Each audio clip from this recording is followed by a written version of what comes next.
We're going live. I hope you're ready. I'm ready. Are we ready? Okay. Are we here? Are you here? Sometimes.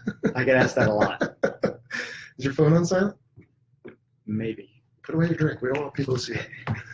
All right. Hello, everybody. My name is Vincent Aiello. I am the host of the Fighter Pilot Podcast. This, as you know, well, maybe, I don't know, that you had a hero shot. Anyway, this is Commander Brian Sinclair, call sign Sunshine, and he joined us on episode 1. Welcome back. Why, thank you, Jello. It's great to be back. And now we've got the video aspect. Giddy up.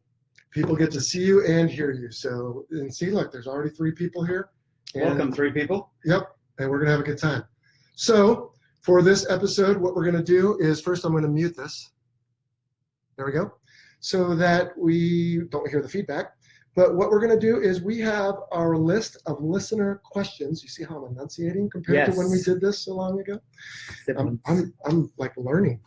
We are going to go over some listener questions. We are going to just banter a little bit. We're going to find out what's new in Sunshine's world. And then when we are done in about 45 minutes, we'll wrap it up. And then I think I'm going to use this on the next episode for my Q&A segment. So we've got like a little 2-for-1 going here. Fantastic. Are you good with that? Giddy up. All right. So first off, it's been since January 1st since everybody's heard you or seen you, but whatever.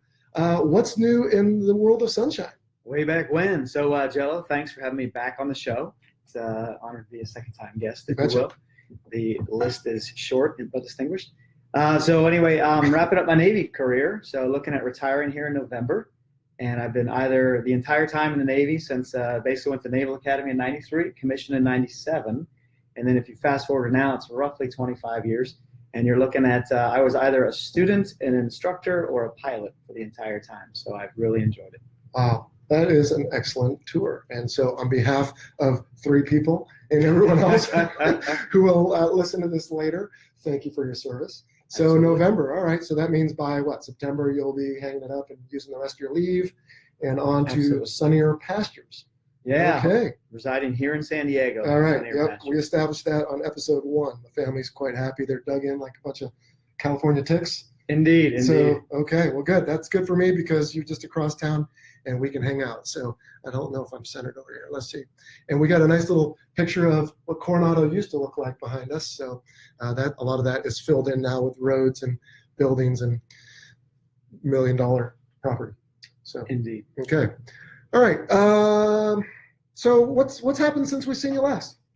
So still doing the maintenance test pilot thing, if you will, over at the depot. So some flying. Some flying, exactly okay. Right. Some flying in both the Legacy series, which would be your A through D models of the F-18, and also every now and then, kind of few and far between, but we get some flights in the E and the F models, the Super Hornets. Okay. Now the regular Hornet is going away. Does that mean you guys are getting out of that business? Let's just say that we're going to shift our focus. So we're gonna shift the focus of the Navy customer, if you will, but we'll still keep the product announced. Obviously Marine customers. Okay. Yeah, and the Marine customers are, we've got them out in, obviously, Beaufort, South Carolina, and then we got them at Miramar. And now some of the Navy folks, the last units to probably get rid of or divest themselves of the Legacy Hornets will probably be like Fallon and some of the reserve squadrons. Okay. And the Blue Angels. And, well, yes, and we've actually started delivery of the Super Hornet, the E models, Ooh. to Jacksonville, where they're going to paint them up, make them look nice and pretty, put in some modifications to include the smoke and the pressurized fuel tanks for inverted flight. Mm-hmm. And then they're actually going to, eventually the Blues are going to migrate to Super Hornets. Okay. Now, you've been flying the last couple of months since we've seen you last. Any exciting flights to note? Yeah, two come to mind. Yeah. So the first one is going to be, I was in an F-18F, which is a Foxtrot model 2-seat. It was a. They know that from episode 8 or something. They're well-versed, yes. Thanks to you. It was an F-18FT model. We call it an FT model, so there was a stick in the back. And we did not have a person in the back seat, but we did have a stick in the back, which introduces a risk, as you could imagine, in case there are any loose panels. So I ended up taking up, I do my normal inverted checks. So I just roll it upside down and kind of shake it a little bit and heard a loud crash. So my 1,500 hours or so in the F-18, I had never heard this type of a crash sound before. So kind of the hair on the back of your neck while inverted, raised. And then while still inverted, I'm going to adjust the center mirror, the overhead mirror on the canopy bow, and kind of look in the back, don't see anything. And then I think, well, I will look in the mirror as I roll upright. So I keep my scan on, or my stare actually now at this point, I stare into the mirror to look in the back cockpit there, and I roll upright and I see a big flash of something black fly through the field of view of the mirror. And as I roll wings level, my stick will not go back to neutral. So it's stuck, and I'm going to use your mic here as kind of a stick, but if this is the neutral position, it's actually stuck a little bit to the right. We could use this one. Or we could use this one. So the stick is stuck to the right, meaning that I am in an uncommanded roll to the right at about 9,000 feet, probably about 320 knots at this point. So I've got 3 options that immediately come to mind. First one is to eject, but I'm about 70 miles off the beach. It's cold water, and I'm not sure the chance. Yeah, I'm not sure the chance of survival are that great. I'm sure I'll get picked up, but I just don't know when. Then I could decide to continue to roll through, so I can grab the stick and roll further right, if you will, but that's going to lead to an upside down scenario again. And I just came from one and didn't want to exacerbate, if you will. Plus, moving the stick further right, I couldn't guarantee that I would be able to gain any ground back going left, if that makes sense. So I get stuck going further right. So I went back to my kind of test pilot training, and roll and yaw are coupled. So they work together in the plane. So I decided, well, why don't I try stepping on the opposite rudder to try to counteract the roll? And we do actually have an emergency procedure that mentions the rudder if you have any kind of uncommanded roll. So I'm going to step on the left rudder to arrest the right roll rate. I will step on the rudder. Eventually, I step more on it. It starts to get awkward, kind of out of the normal range of motion, if you will. And I will get the roll rate to arrest. I'll be at, let's say, 15 to 20 degrees, probably 20, 25 at degrees angle bank. I'm sitting there kind of cockeyed in the jet. I'm going to push more on the rudder, and I'll actually get the wings to go back to level. Wow. So now I'm sitting there in an uncoordinated flight, or kind of a skid. Right, just kind of going sideways through the air. Yeah, so imagine you sitting in the car and kind of leaning out one way if you don't have a clutch, obviously, and just kind of pushing it all you can with your left foot. So it's a very awkward position as we're flying through the air, excuse me. So anyway, to accelerate the story a little bit, so I know there's something back there. To dislodge it, I could go upside down, or I could try to stuff the nose. So I don't want to go upside down, because I already did that and wasn't very much a fan. So I'm going to go ahead and stuff the nose. Meaning push forward on the stick. Push forward on the stick, Okay. kind of as we call it, punching the MPCD, right? The multi-purpose color display. Okay. So I'm going to punch the MPCD once, no effect.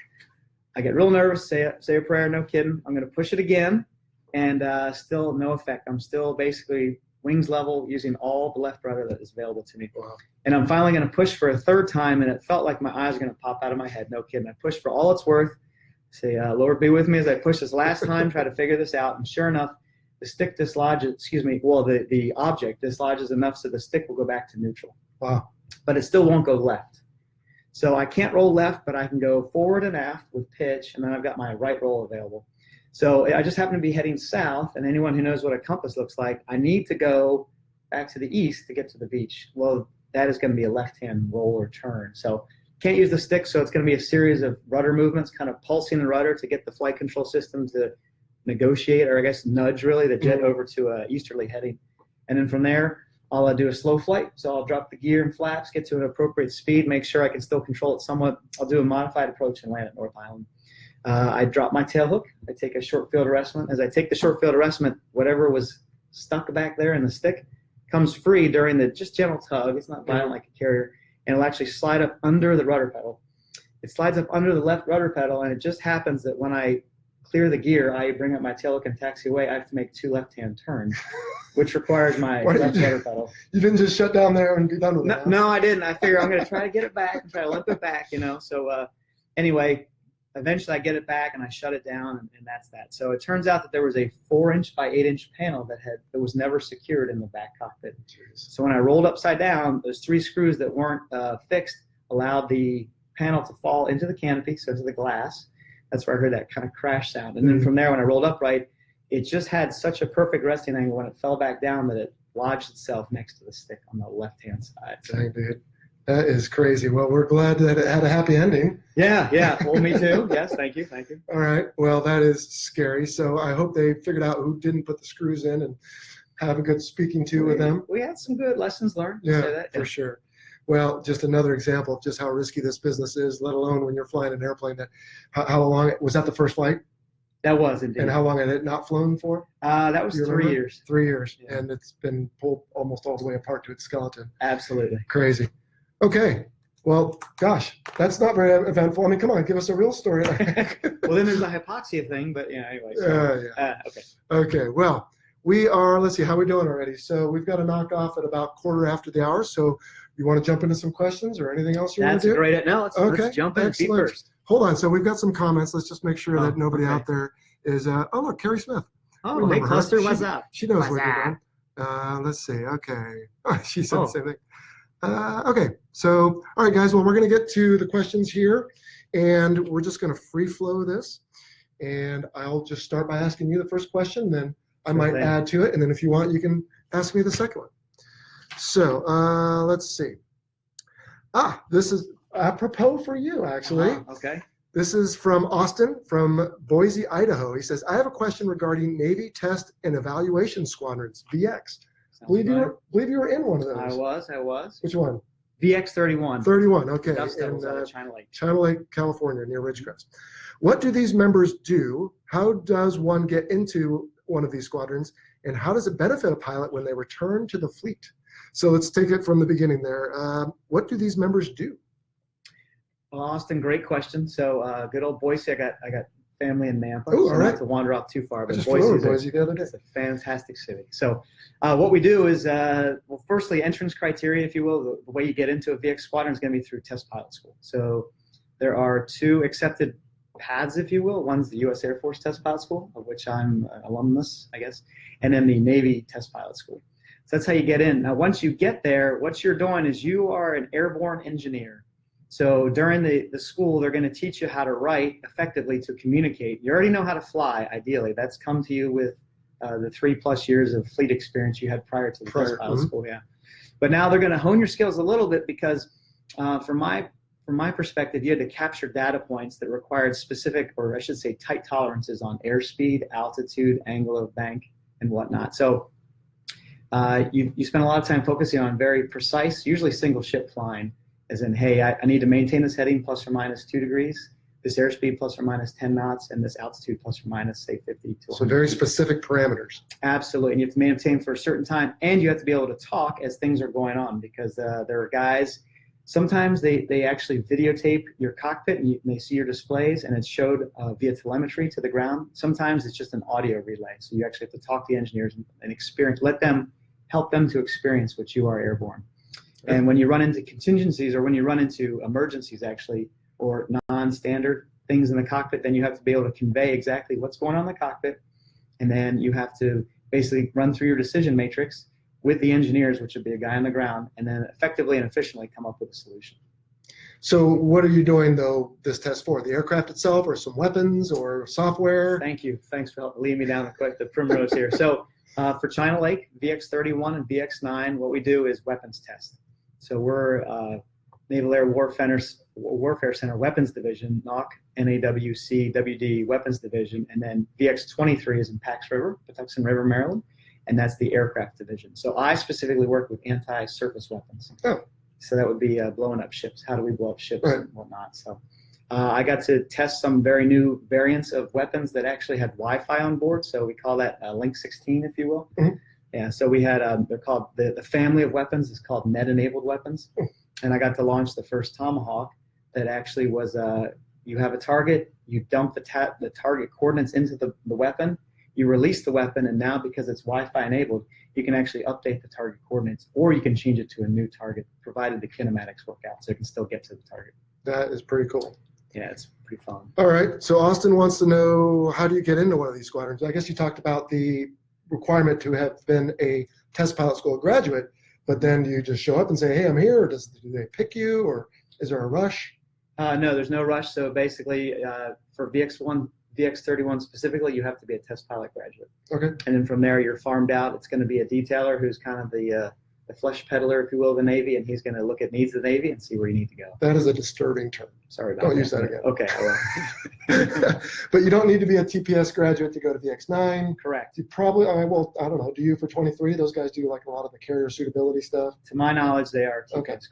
All right, because there's 2 flavors of tests, sorry. There's developmental test, where you're looking to make sure that the platform adheres to the specifications or specs of the contract, if you will.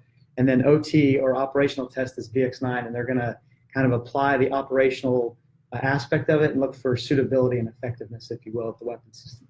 So they are the conduit between the people with the very big brains in the engineering and the people with the very big chests, if you will, out in the fleet. Yes. These guys are in the middle and kind of translating it to Yep. everybody out there. All right. And then how does it benefit a pilot with your one data point when you return to the fleet? So going back to the fleet, you have firsthand experience with a lot of emerging technologies.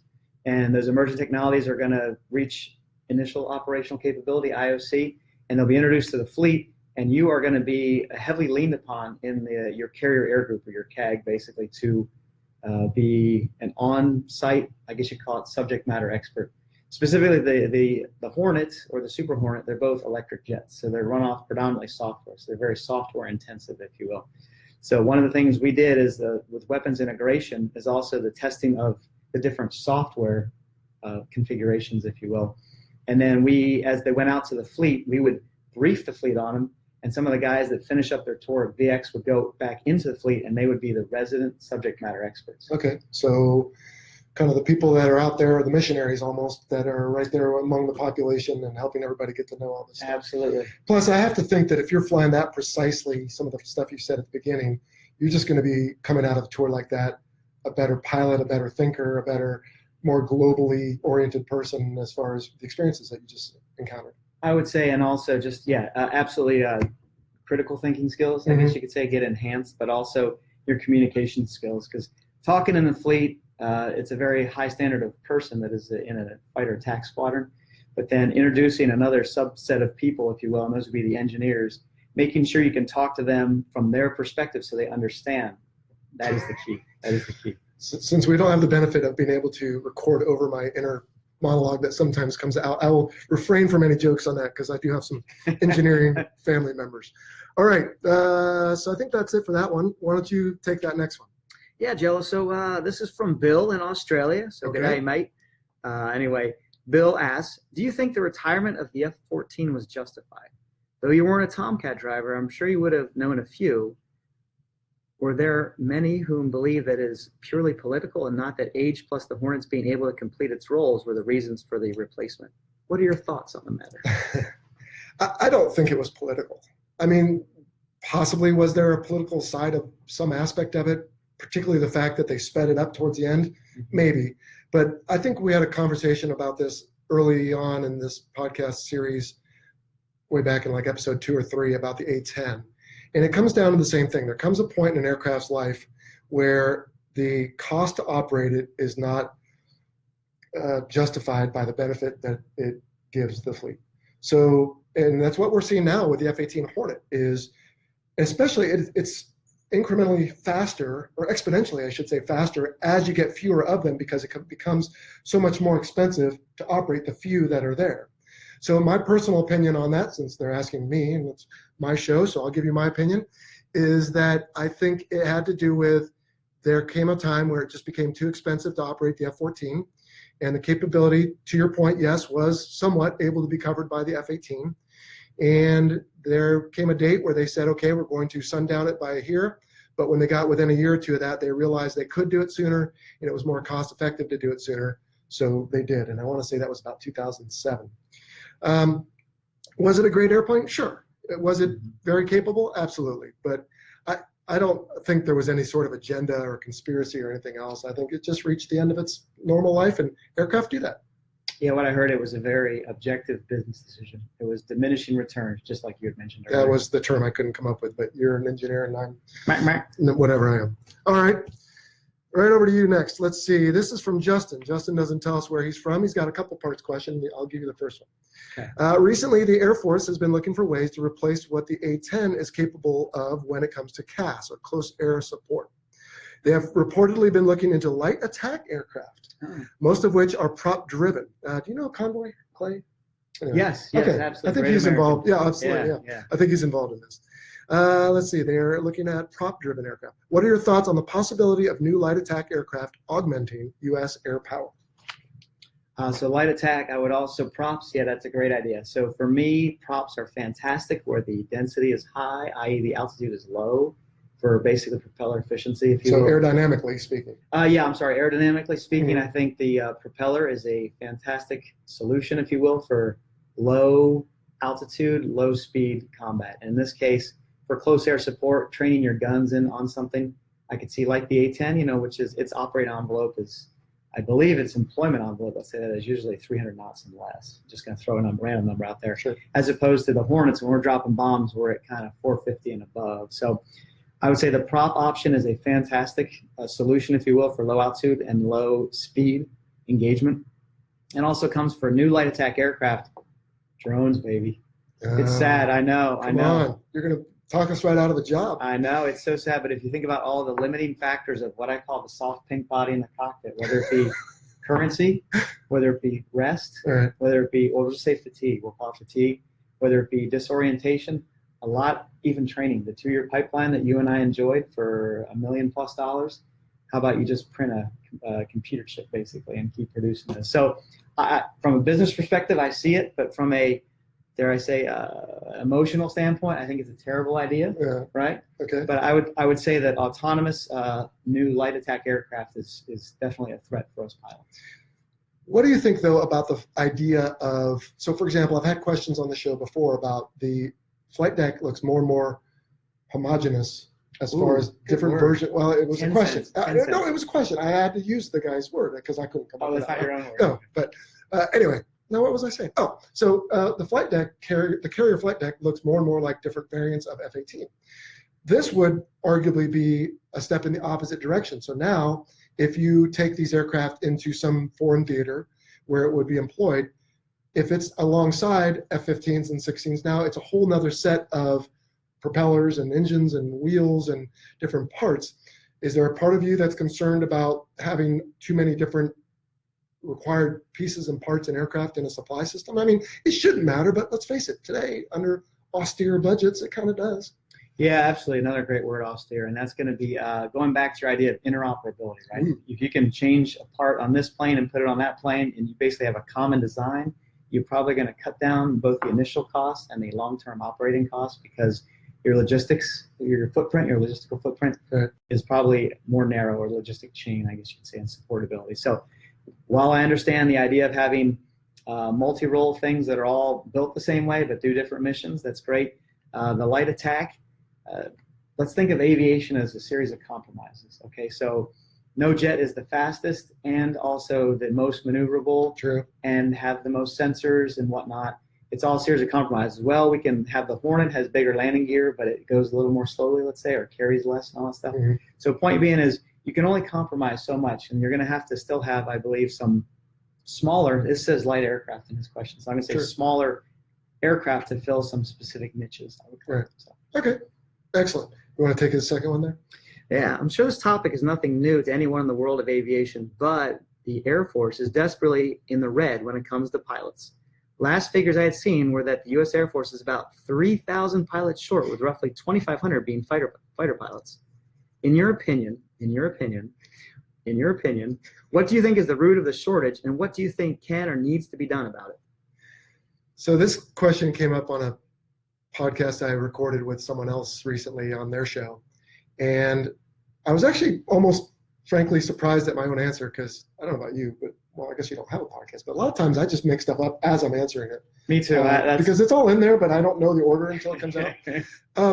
But what I ended up realizing is, by the way, do you know Jimmy Stanley? He said hello. Hey, Jimmy. I think he's up in like Portland or something.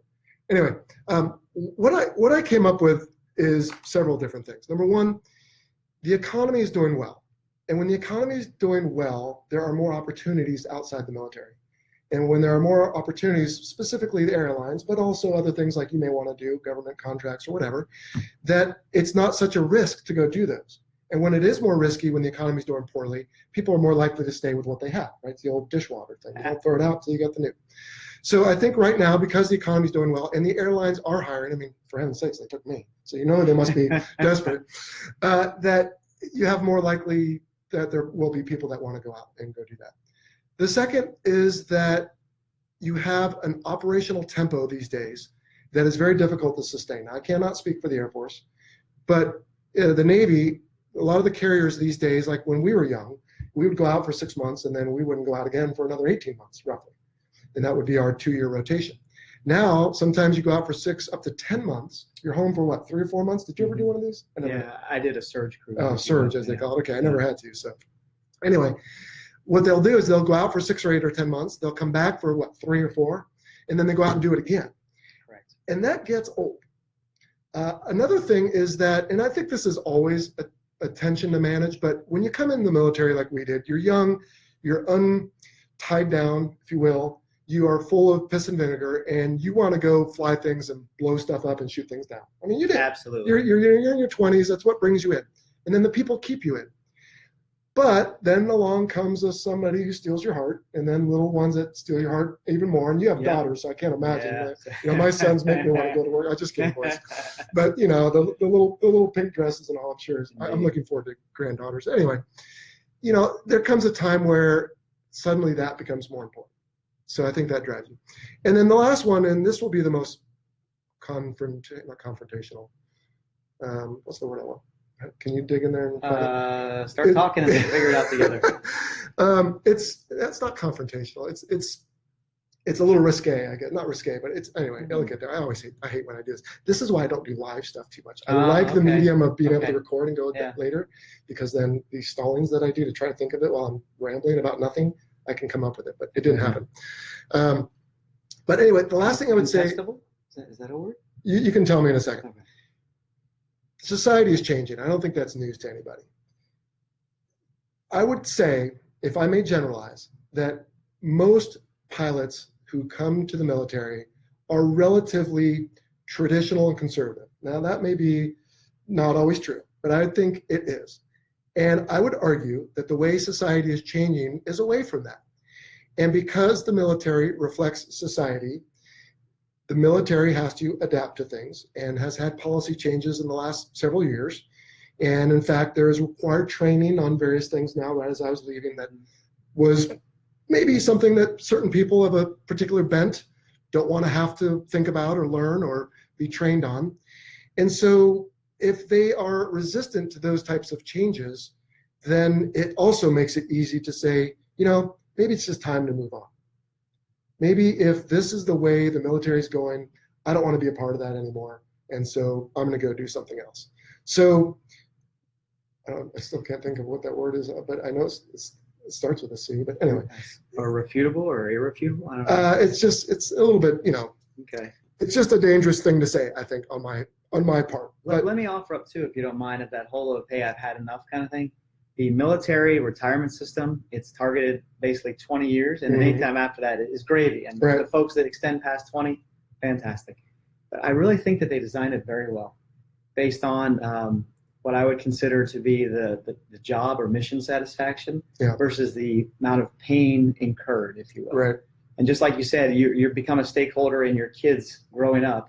And so for me, when the tide started to change from the piss and vinegar to the parental figure, if you will, it was coming back from the second cruise, and it was one of those where you go out 6 months, you're back for 2 months, 3 months. But when you're back, you're actually up in Fallon, you're away from your duty station. Exactly. And then we went back out for 4. So it basically stretched out the whole evolution to be almost 13 months. And during those 13 months, my girl went through, my firstborn, was alive. She's born, obviously. So basically, after 13 months, I came home, and for the first full day, she was afraid of me. Wow. Yeah. So, you do the big flyover, the news is there, the wives are there, they understand, they have the flags, they have the cookies in the reception, and there's my 1.5-year-old who's afraid of me. So it kind of gets at you, and eventually those little things build up. Because, when people thank you for your service and your sacrifice, that's an example of the sacrifice. So anyway, eventually that adds up, and 20 years is a fantastically designed, I would say, longevity or time frame. Aren't most girls afraid of you? Well, that's another story. We'll get to that later. I finally thought of the word. It's not even that big of a word. Controversial. Oh. Duh. Yeah. Public education, people. I'm sorry. You pay more in your taxes, maybe our next generation will have a better chance. Too. Oh my gosh, look, we're down to 11. All right. So anyway, you asked my opinion on why the Air Force is short. I think it's all those things. So, all right. Let's see. This one's to you. How about Scott from Farmington? What's MA? Is that Massachusetts? Hello, Scott. It's not Maine, yeah. Yeah. All right. Farmington, Massachusetts. Hello, Scott. I have a couple questions mostly related to episode 4 on ejection seats. Okay. It hit home because one of my friends flew with Basher. Yeah, I know Basher. Yep. New. Many times you hear the term compartmentalization, speaking of big fancy words that start with a C, where there is a focus on the task at hand, blocking out all other distractions. Is this something that you train for? Is it looked for in the screening process, or is it just a common trait of fighter pilots? I would say it's a learned habit. I agree. I don't think they screen for it, but I think it's kind of Darwinism. They're going to put you in an environment that requires you, kind of survival in the environment requires compartmentalization. True. So when Basher perished, unfortunately, and I know you had Bloach on the show, I was on that carrier and I was airborne, and I'm sorry, I had just landed. So I didn't see the evolution go down. Okay. But the thing is, there were guys airborne that had to compartmentalize. Because they were monitoring a radio, a very commonly monitored frequency, if you will. They knew what was going on, and some of them saw the whole evolution go on. So they had to basically orbit until the ship could maneuver out of the way, just to go through Bloach's story again. Not to go through Bloach's story, but basically those gentlemen had to compartmentalize. They just saw a potential death. I'm not sure they knew at the time, right? A fatality of someone that they've been cruising with for several months. Right. And you know what? That you have to push that aside because you still have to land on the pitching deck. That's right. And you can process it later, but for right now. Yeah. So I'd say it's an acquired skill, if you will, and I would call it a survival skill. And I think you bring up a good point, which is if you're unable to do it, maybe subconsciously that is what drives people to someday get out sooner than others, because it's just going to be so confrontational in your mind to not be able to do that, or if it's so much effort to do it, I think that could lead to your dissatisfaction with the job, and you may be more willing to go versus the people that can say, okay, I have a sick kid at home. My wife just told me on email, but I'm out here. I'm going to not think about it for 2 hours. I'm going to go do what I got to do, and then you get back, and then you can pick it up again, almost like hitting pause on a CD player that your song was playing when you left. You pick it back up. I agree with you. I think it takes a little bit of natural ability, but I think you just develop it. I've never really thought of it as particularly something I'm proud of. I guess it's just something you do. It is. So. I agree. It's almost like for an accountant who's very comfortable with perhaps memorizing numbers or doing mental math. That's their skill set. Yep. And one of ours is compartmentalization. So it is a common trait. All right. You want to take this next one? And we're about down to about 15 minutes here to go. Yeah. When an event occurs, such as a nose gear separating from the catapult shuttle, what happens to the shuttle at the end of the stroke? And then the follow-on is, with that much force, I would anticipate some damage. How long would it take to repair? Well, a lot of this I don't know the answer to. So I'll wow you with what I do know, which is on episode 12, which just released a couple days ago, Pappy Anduzzi talks about this towards the end of our discussion on the catapults. And he did not specifically say how long it took or what happened to it, but I have to think that the water break that exists at the end of the catapult to stop the catapult shuttle, I guess is what's underneath, or shuttle's on top, it's the piston underneath. It will be set with its own venturi and apertures and all the engineering lingo that you probably know better than I, to say, okay, I expect when it gets here, the piston, that it will be going this fast and it will have this much momentum because it's carrying this much weight. And so I will open at this rate to slow it down. And so when it gets there with only the nose gear, because everything else broke off, and it's going super fast because it's expecting to have more weight, then you are going to have a problem with that equipment. And again, I don't know, but you were on the ship. So I'll let you answer this one. Yeah, well, if you don't mind, so there's momentum, which is MV. So it's right, kind of mass a linear times velocity. Yeah, so it's a linear relationship between velocity and momentum. But I would offer up kinetic energy. So that's 1/2 MV squared. So now we're looking at velocity squared. So at the end of the stroke, if it hasn't been dragging a plane along, when it gets to the end of the stroke, it's going to go a lot faster. We'll take that a lot faster, that difference or delta, and square it. That gives you an idea of the amount of energy that needs to be dissipated by the water break at the end. So I think the amount of energy basically overwhelmed the water break, and it led to structural damage within the piston itself, if you will. I believe that was Catapult 1. Did you guys end up? It was. Did you end up using it again, that deployment? We did much later. Wow. So weeks, months, something like that. Yeah. Okay, my brother just texted and asked if we're only doing emails or comments. Kai, we're mostly just doing the email, the questions we've already had that listeners have phoned in or or emailed in from before. So we're trying to get through those, but we might save a couple minutes at the end to, again, scan through our notes here and see what we've got. Yeah. All right, let's see. What's a good one here is sorry, and then the follow on is how common is a nose gear / launch bar failure? So once again, what is the launch bar? Launch bar, we talked about on episode 11 and 12, or I think just 12, but it's the bar on the front of the nose that lowers and goes into the shuttle, and it pulls the whole airplane off. But I would argue, I don't know your experience, I can only think of one episode, and that's Basher's. Okay, I had a very minor failure of the launch bar. Did I know it's very odd, but basically the launch bar is a T, but the top of the T, the little wings are very small. Right. So I was on the carrier, that would be the Kennedy, actually, different time. But toward the end of the cruise, the non-skid is pretty much removed. There's a lot of bare metal, and there's salt spray over the sides, so you get a lot of slick surfaces. Mm-hmm. So I'm on Cat 4, which is the furthest to the left of the port side, and the waist catapult. Mm-hmm. And I taxi into position. I drop the launch bar into the shuttle. I move forward, not in tension yet, but they move the shuttle forward to engage the T of the launch bar. Right. And the ship takes a turn. And my whole plane yawed, just kind of slid, if you will. Because it was on that slick bare metal? It slid, yeah. Now, the threat now is going to be the water on the left-hand side, right? So as I approach the left-hand side, there's a loud pop.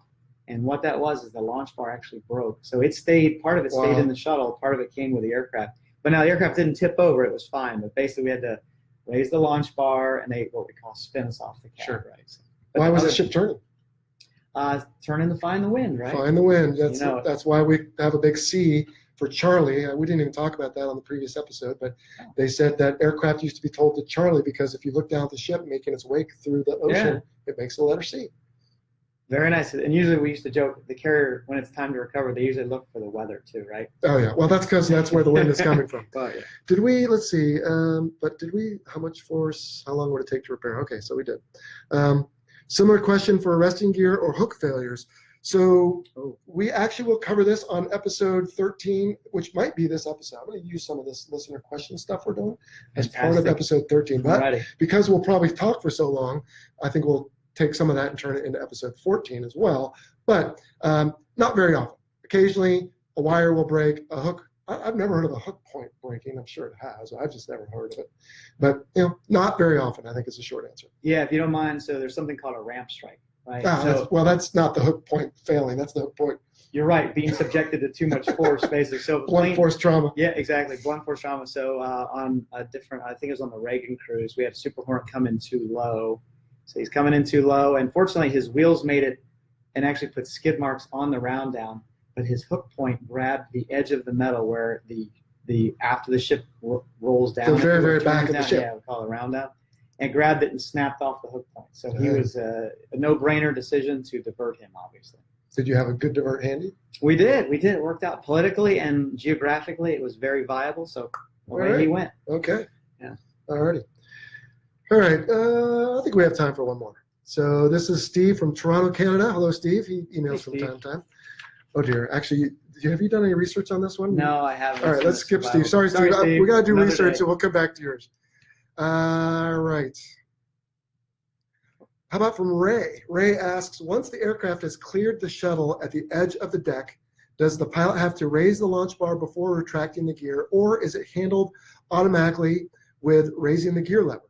Seems like the workload would be intense transitioning from hands-off during the launch to taking control of the aircraft at low speed and cleaning up for climb out. Not just low speed, Ray, but low altitude. I guess that's why naval aviators are among the elite. I had to leave that part in because I never miss an opportunity. No. So actually, this is a great question because we did not cover this in episode 12.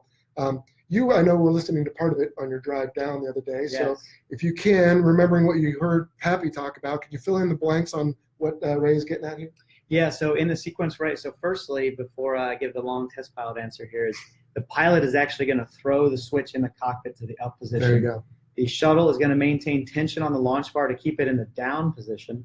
And then as soon as the launch bar clears the shuttle, which i.e. is weight off wheels, right, then the launch bar will automatically raise. So that is one less thing we have to do because as a single seat pilots, we like to do as much as possible on deck prior to going airborne. At least I did. For sure. So when it comes to, let's see, so I think I answered. So in the sequence of events, if you will, There's going to be a wipeout to check the hydraulics. We right? did talk about that. And you're going to run up the engines to Right. check performance on there. Mm-hmm. And then you'll probably select burner or afterburner if required. And then from there, my kind of cadence was to wipe it out, engines, oil, hides, launch bar up, turn, look, salute. And then after I saluted, my hand does not return to the flight stick, right? The flight stick. It's going to actually go up to what we call the tail rack. Right. So it's on the canopy bow, if you will. There's a little handle there. And I forget, did you guys talk about why Hornet pilots grab the tail rack as opposed to the launch bar? Or excuse me, the flight stick? No, we didn't. Okay. So I haven't read this anywhere, but from what I've heard, so this is maybe third or fourth hand information, is as you come off the flight deck at 60 feet, there's an updraft, okay? Because the carrier is essentially cutting through the air. The air has to go somewhere, so it's going to go to the sides of the boat. Some of it's going to come up. Right. So what will happen is it can actually increase the angle of attack, which I know you so artfully described with your hand. I believe I had to use my fighter pilot hand, yes. Yeah, so it turns out you've got an aircraft that's going weight off wheels, so it's transitioning both for the pilot mindset, but also for the aerodynamics of the jet, weight off wheels. You're at a relatively low speed, right? You're still above stall speed, probably 33% above stall speed at least, right? But you are dirty, so things are against you, and then you increase the alpha. So if you increase the alpha in the jet, you're decreasing your stall margin, and guys supposedly had a tendency to see, hey, there comes the water, I really need to rotate, and they would actually over-rotate. Right. So from my knowledge is the flight control system is going to look at the air data computer, and once it goes weight off wheels, it doesn't want any human input because it's going to design itself to fly a flight path that provides about 10 to 12 degrees alpha. Right. So it will seek that position, and then that gives you time to bring your hand down. I did at the beginning, but I just left mine on my knee. Oh, do you? Oh, okay. Well, there you go. But that's why it was there partly. Yeah. And so, then by the time you get your wits back about you, it's gone off the end and it's rotated up. Just to go back, though, quickly, because we're almost out of time, on the launch bar. On the Facebook page, every month we have a new background picture. And I want to say it was February, we had a picture of a hobo jet back when they had Charlies. Yeah. It was coming off the waist catapult, and the photographer was up on the bow, kind of where they come off on that side. And the jet was just coming off, like the main gear were still on the deck, but the nose gear was off, and already the launch bar was up. So it's a pretty stout, correct me if I'm wrong, spring that is trying to push that thing up, but your shuttle is holding it down. So when you in the cockpit put the switch up, there's a little light that will tell you if you have a problem. It'll go red, but otherwise I think it just goes out, right? Correct. And if it shows red, you have a problem. We don't want to get into that. But the moment you get to the end and the shuttle stops, but you don't, that spring will fling it up and that thing will come up in a heartbeat. And it was, like I said, already up even before the main gear were off the deck. Oh, wow, that's quick. Yeah, I think it's hydraulic fluid at 3,000 PSI that holds it down until you get in the shuttle, right? So, and then basically you throw that switch up and now the hydraulic pressure is removed. So just like you said, it's purely tension on the shuttle. Cool. All right, that was Ray. Let's see, and I guess that's why naval aviators are among the elite. Do we need to talk about that? Yeah, we should expound. So Ray, thank you. All right, well, we have just a few minutes left. I got one for you if you don't mind. Go ahead, yeah, please. So Ray here talks about it's a very intense transition from hands off during the launch to taking control of the aircraft. So cat shots day and night. How did you feel about the day shots versus the night shots? I think just about anything that had to do with night I hated. I totally agree, dude. So, Ray, if you could imagine the carrier flight deck is outlined with lights. There's not a lot of lights on board because it's, it disturbs our night vision. Right. But also it's not tactically very savvy, right, to have a giant beacon out there. Hey, look at us, come shoot us, right? So the minimal lights that are on the flight deck and wands predominantly at night, like you guys talked about with the yellow shirts, the green shirts and all that, there are very few light sources at night. And then when you get pushed off the front and you feel that oomph as you go weight off wheels and you just a minor settle, it can be so dark. You know what I'm saying? You can have an overcast layer and the moon is above you. Ray, I honestly felt like I walked into a closet and shut the door. It was so disorienting. No, it's like someone shoved you into the closet. Well, that's better. Because you lose your peripheral light, to your point, which gives you a sense of up and down, and you all of a sudden are in the dark. And like you said, if it's overcast or no moon or whatever, you could be upside down and not know it, especially since your ears just went through all this fluid shift that Cyclone talked to us about way back on an earlier episode. Yeah. So you definitely have to look at your heads-up display for us Hornet pukes. You had to rely on that. And just don't do anything because George is going to set the flight controls where you need it, and you're going to climb away. So you just put the gear up, you take a moment to compose yourself, and off you go. All right, let's scan through very quickly some remarks here and see. It looks like it starts up at the top. So everybody, you got to see how good looking we are because we're going to get up close here. So we already said hello to Carrie. Oh wait, first question. What is the danger zone? Can your ego really write checks your body can't cash? Wow. Well, this is from 14. Oh, good point there. But a female, and I usually try hard not to make any distinction about who looks like or whatever on this show because, hey, you either can do it or you can't. But now Buster's kind of, she's calling me out a little bit here. I don't know. I think for me, the danger zone is not calling my wife to let her know when I'll be home for dinner. That's a safe answer. That's a safe answer. Does your ego write checks your body can't cash? No. I don't even know what that means. I just know it's part of a compelling movie. All right. From Julie Martin, do you miss the work you did at Channel Lake? Very quickly now. Hey, this Julie. Is like lightning rain. I do, lightning yes. Rain, excuse me. Yes. People, awesome. Engineering, awesome. Flight conditions, awesome. Flying $1 million plus weapons for the first time ever. Got to chase a Tomahawk cruise missile at 200 feet and 550 knots. Got to, I stepped a little bit away from it as it impacted the ship, obviously. Yeah, it's kind of a survival tactic. But epically fantastic, yes. Living in Ridgecrest? Boom. You were saying awesome every time. You know what? It was. You make the most of it, don't you? That's how it is in the military. All right, everybody, we're going to get over here and get close with you. All right, we're going to pick the ones that we can make sense of quickly because we know you're all looking at us. All righty. How many cycles? We were talking about cycles on the racing. Oh, how about this one? The Super Hornet carrier. So Jimmy Stanley. Yeah. Ciao, Jello. Hey, so we're talking about, Jimmy asked about the news, quote, the new Super Hornet software that assists in carrier landings. I think he's talking about Magic Carpet. Yes. Can we punt? Because I think it's going to take too long. Unless you're like a No, you're right. But we have, I haven't recorded it yet, but after day landings will be night landings. And I'm hoping my guest, Trey, will be able to speak to that. If he can't, then we'll do some research or find someone who can explain what the acronym means because it's pretty impressive stuff. It's tedious, and they've actually changed the acronym for the operation. I think, okay, too bad. All right. Joshua Tree, you're going to have to go back and listen from the beginning. We're in the, there's Scott Weber. Do you know Patch? No. Okay, I do. So that's good enough. You like him because I like him. All right. Oh, and Jason, buddy from college. All right. Well, I think that is about it, dude. Think so? You already told us what the future holds, right? You're going. Okay. I do agree. I'm excited. So Jello, so tell me a little bit more about the show because obviously I was here for the first one and I've listened on my car rides, my commutes and whatnot. But tell me, how's it going, man? It's obviously an upward trend. You got plenty of listeners these days. Look, if we're gonna do this, you can't be so obvious about it. Here's your $5 for heaven's sake. There we go. We'll put that in there. Is there something all right. Patreon? Well, as a matter of fact, I've tried very hard not to make this show about money. It's a fun show I enjoy doing. I agree. And I think people like it. Apparently all 10 people seem to like it. But no, thank you. So far I've kept from promoting any credit card or bank or Audible, which Audible might be good if it's a book they like. But yeah, I've stayed away from all the other ads that everyone seems to get bombarded with. And actually, somebody asked, hey, why don't you start a Patreon page so we can help you shoulder some of the costs, which isn't a lot, but there's been some. And so I have about 13 patrons now, and they are helping. The amount is right there on the site. You can see how much they're helping. And it offsets some of the costs. It keeps my wife off my back because it's one thing about the time, but then when he goes out, she's like, sure you want to do this? I'm like, yeah, honey, don't worry.